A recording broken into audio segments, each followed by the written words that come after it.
pulled out. We're gonna get lots of pictures of this, right, guys?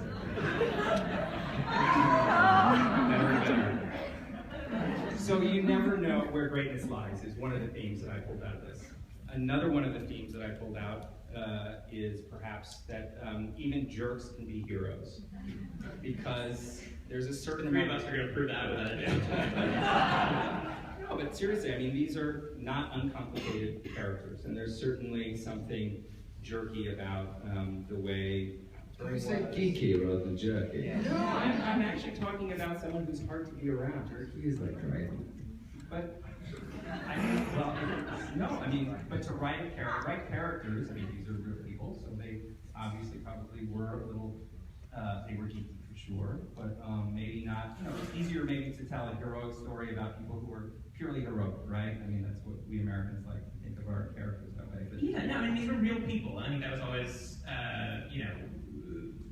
we were making a film about real people, and so we wanted to sort of show all the sides of their personality. And I think, Alan Turing was a fascinatingly layered and complex man. So was Sue Alexander, so was John Cairncross.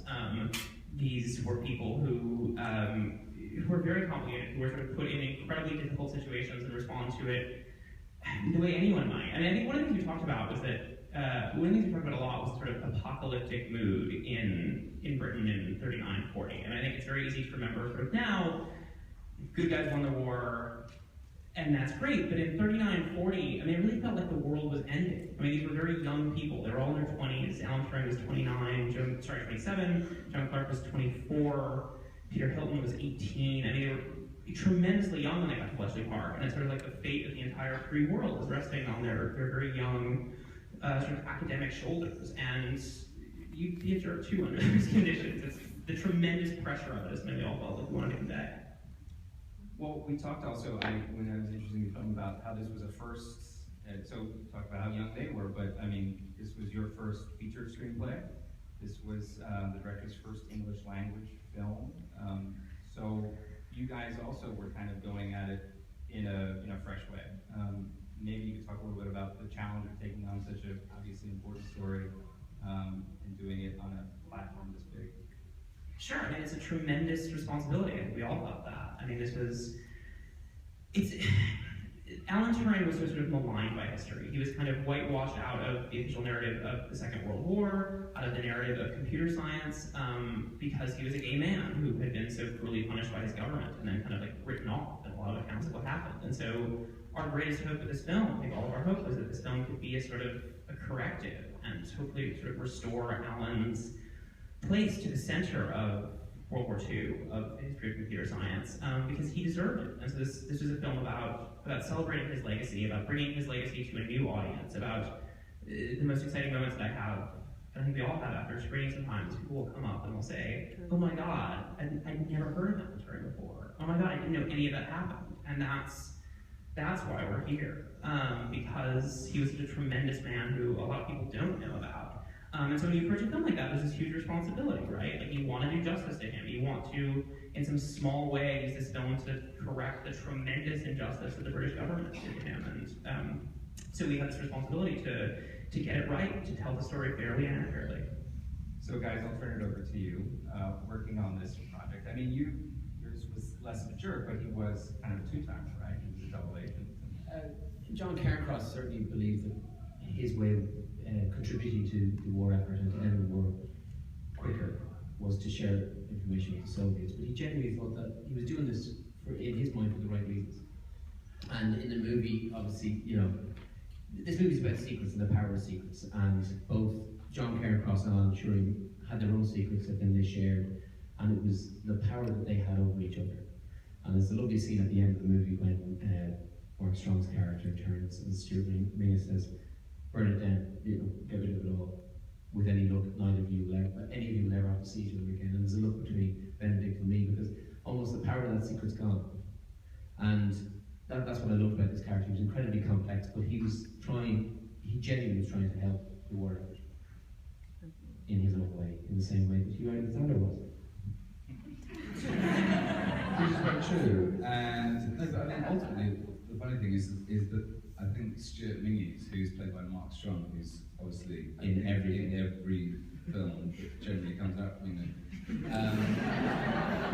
he's wonderful and Must very be subtle Green and Lantern. brilliant. And really, he was one of the few actors in the film who really suffered from the fact that his character was the head of the Secret Service, and it was pretty difficult to get any information on any of our characters, but it was really, really difficult for him, considering there was no information. But effectively, you were the Russians, which some people forget, were our allies in World War II, and they fought some serious in the East, certainly Stalingrad, etc. Some massive wars, but they were our allies, and so what Minnie's kind of allowed was, and I think it was touched upon in the film very much so, but we don't really know because obviously, as you saw, there was an enormous bonfire, and they burnt a lot of the records, etc., and obviously the Secrets Act. But we think, and we kind of know that he allowed a certain service that came across to pass some of the information so that some of the movements of troops, etc., were known. They believe the more we know now about what Cairncross did was the fact that he must have been a really bad spy because he used to drive up and leave the decrypts on the doorstep of the Russian I embassy. don't think he was a bad spy. He wasn't a bad spy. Maybe he was the best spy. No one was expecting that. He wasn't searched. No, but the other thing is that he was never tried at all, and he was never convicted of high treason, whereas a man like Alan Shurey was convicted and prosecuted because of his sexuality, and I suppose that's the great injustice of what happened. Along with 40,000 others. True. I'll jump to the first comment you had, and then we'll open it up for questions. But maybe guys, you could talk about how did you work on releasing your inner geek? Like the gentleman you played was Sorry, I'm actually. confused because it was jerk before. No. Go back to you turn me around. Okay, good. You know, the traditional actor question: what did you do to crack the role? Your guy was a champion chess player. Yes. You play a lot of chess. I'm perfect. I played a bit of chess in my past, and Are you good at chess? I'm all right. We never talked about it. Really? I mean, I don't have. He knows the names I of don't all have a these. tremendous link. Is it rook or is it castle? So I did a bit, and you kind of want to get involved in the map. But okay, one of my favorites about my character. Please stop. Okay, and this is going to be slightly. How much time do we have? Okay, so okay, I used to get my school uniform from a place called Pinter and Tuckwell in Exeter, which is a small part of it's the county town of Devon, like very low down in England. I think I recognize like one word in that sentence. Is it? So what I loved about Pinter and Tuckwell was the fact that my mum would pay for our stuff, and so you get a bill, a chit, if you like, a small piece of paper which had £24 and 90 cents or whatever, and we put the money in, it would be put into a pneumatic tube, and it would be closed, and it would go, and it would go up into the ceiling, which obviously, as a small child, you're like, that's cool. What happens next? And then obviously it would come down with the change, and that was invented by my character. Really? Yeah, it was invented by him at John Lewis, because he was obviously the head scientist. I love the fact you get notes. A year and a half. We've been working on this for a year and a half, and we've never done He knows something. everything. I mean, he knows everything. You stumped me. He You know knows my everything. character walked on his small toe or bottom. In relation to getting into character, Sorry. we had 2 weeks rehearsal, So we dumb. had 2 weeks rehearsal, which is unheard of in modern filmmaking, and it allowed us to try stuff, make mistakes, fall flat on our faces, pick ourselves back up, and as a group go forward. And when we actually came to filming, it meant that we hit the ground running from day one, and we only had 8 weeks to make this.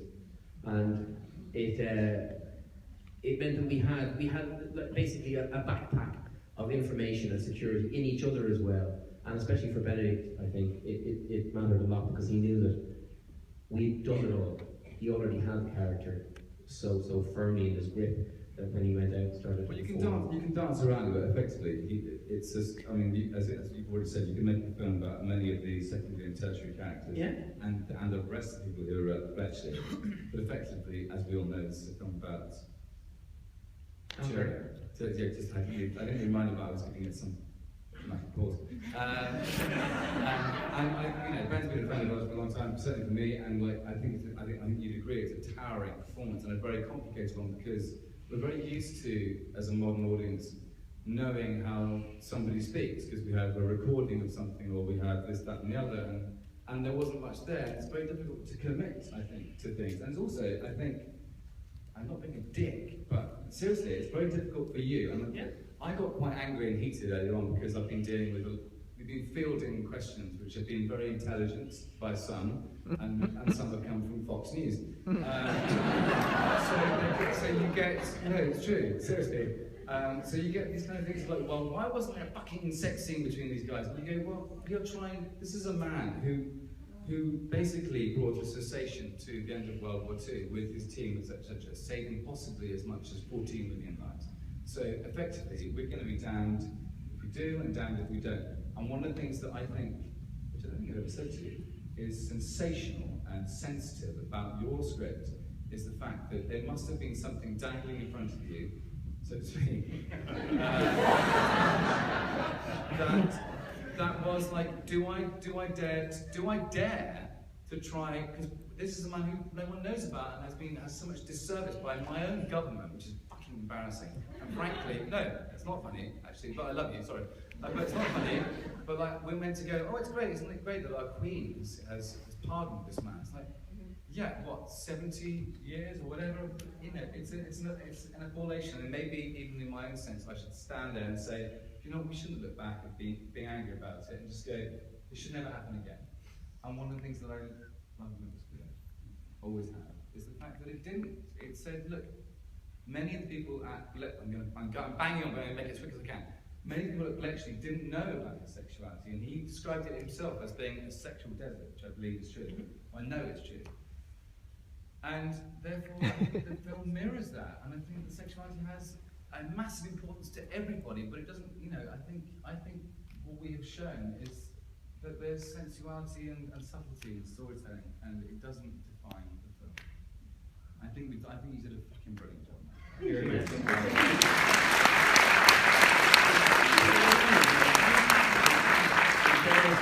They probably just wanted a Matthew Goode, Benedict Cumberbatch sex scene, but you know. Oh, thanks for leaving me out. Let's open it up to some intelligent questions from the audience. Yes. And that's it. Great.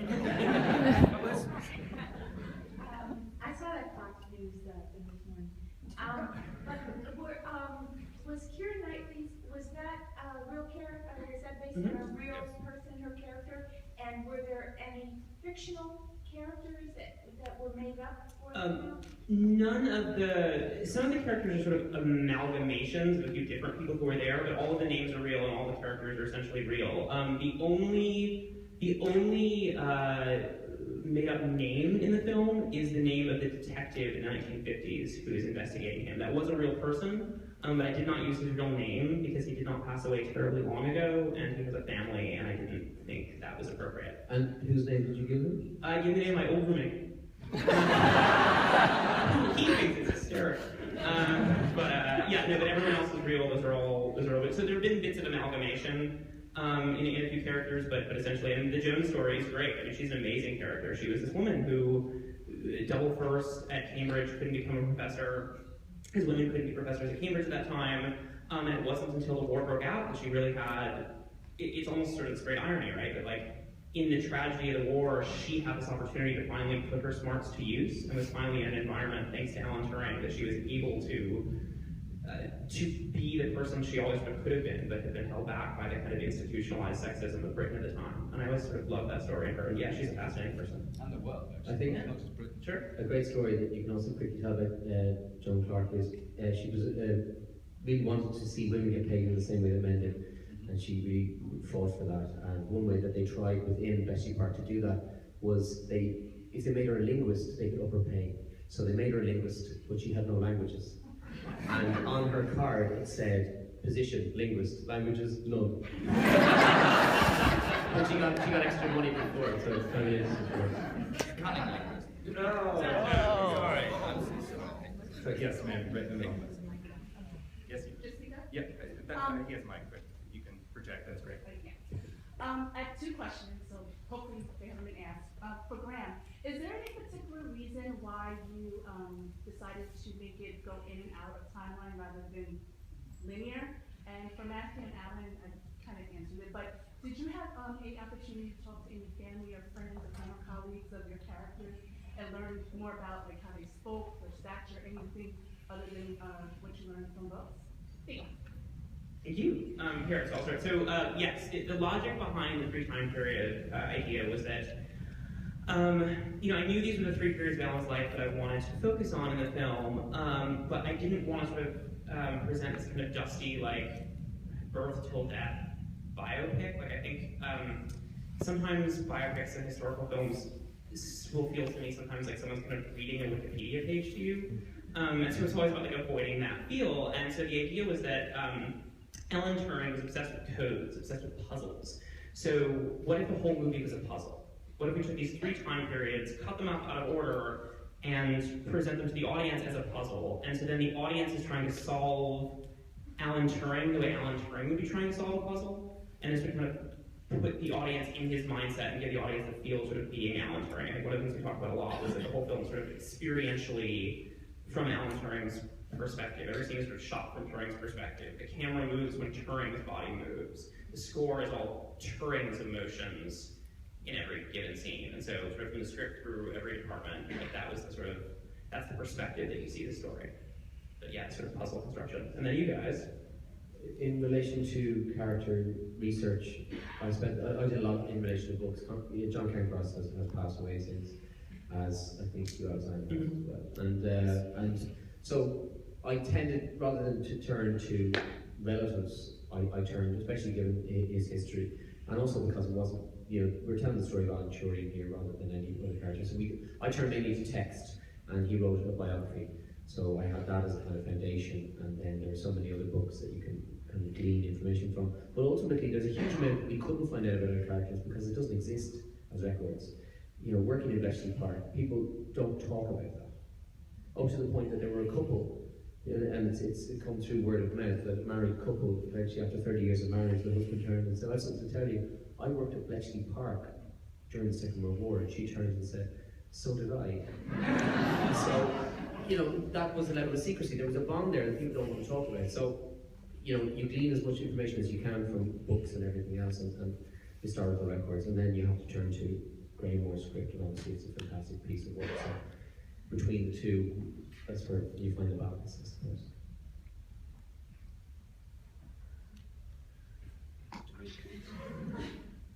Kind of, but I'm not very good at that. It's just that, I actually find it difficult. And Graham, I think we said, okay, there are sometimes, this is also a dramatization. Because there's a bit of, so the Hugh Alexander character in the script is sort of he's kind of half Hugh Alexander, half a man named Gordon Welshman. Exactly. And so that was tricky for you, because it was like, am I doing Hugh, am I doing Gordon, just different people, and you had to be all of them at the same time, which is tricky. But that's sort of in these, exactly, yeah. but that's why you were hired. Exactly, I'm seriously schizophrenic. I'd like a paycheck, but you can pay me a beer and give me an opportunity to play. Let's do one more from the audience. No, that's what I'm surprised to bring it up. I mean, like, we'll wait for him to bring it up. Yeah, the hormonal treatment, this is like all new. 1952. Yeah. And so can you just share a little bit about that? Yeah, so Alan Turing was given a choice between 2 years in prison or what they call hormonal therapy, which was a series of weekly estrogen injections. So he went to the hospital every Monday, I believe it was, and the nurse would give him these injections of estrogen, which did I can talk about it medically a little bit. I'm not a doctor, but it's a sort of synthetic form of estrogen. It's a little bit similar to what a woman nowadays who's having trouble getting pregnant might go through in terms of fertility treatments, but it's sort of a much more primitive version of that, and it's terribly unsafe. And it's not, that sort of synthetic estrogen was not very good to put in anyone's body, much less a man's. He had these weekly estrogen injections, which did horrible things to his body. The goal had been to render him impotent. It was sort of part of this kind of like modernizing wave of the way homosexuality was treated in Britain in the 50s. The idea had been like, previous to that, they were sort of just throwing gay men in jail. As Matthew mentioned, these sort of 50,000 other gay men were just thrown in jail, but now in the early 50s there was this idea that well, what if homosexuality isn't a sin? What if it's simply a medical condition? So let's treat it like any other medical condition. We can cure it. Men were given these estrogen injections to sort of render them impotent. It didn't go very well and sort of did horrible things to their bodies, their minds. Alan Turing couldn't think, he couldn't focus, get these shakes, until finally, after 18 months of it, he committed suicide.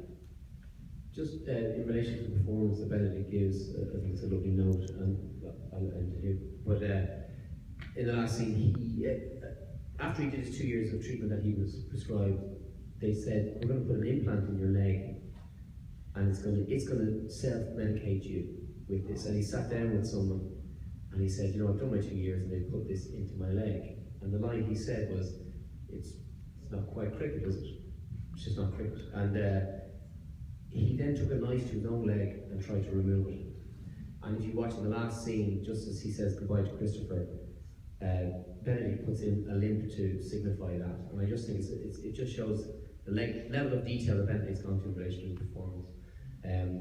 I think it's phenomenal, and it's a lovely note to Alan as well, to show the struggle and the horrible, atrocious injustice done to such an incredible man. He also wore fake teeth for the entire production, which never. Yeah, it's actually it's underrated. He wore prosthetic teeth for the whole thing, okay?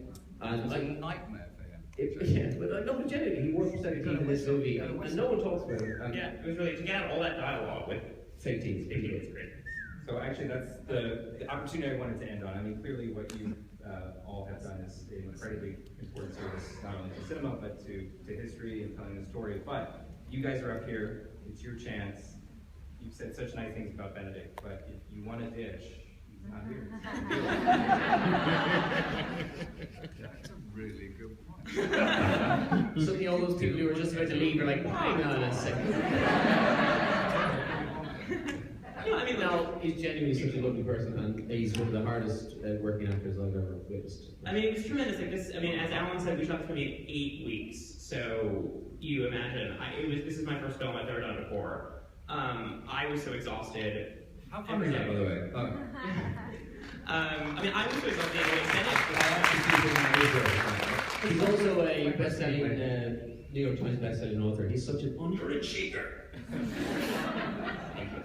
No, but I mean, the tremendous sort of amount of effort. I think one of the most wonderful things about this film was that we all felt that telling the story was so important, and so everyone gave it their all. As Alan was saying, we had this 2 or 3 week rehearsal period before production started to sort of try everything out, lock us all in a room with the script and our wonderful. Which is unheard of. Well, yeah, no one does that. It was great. It's something our director insisted on.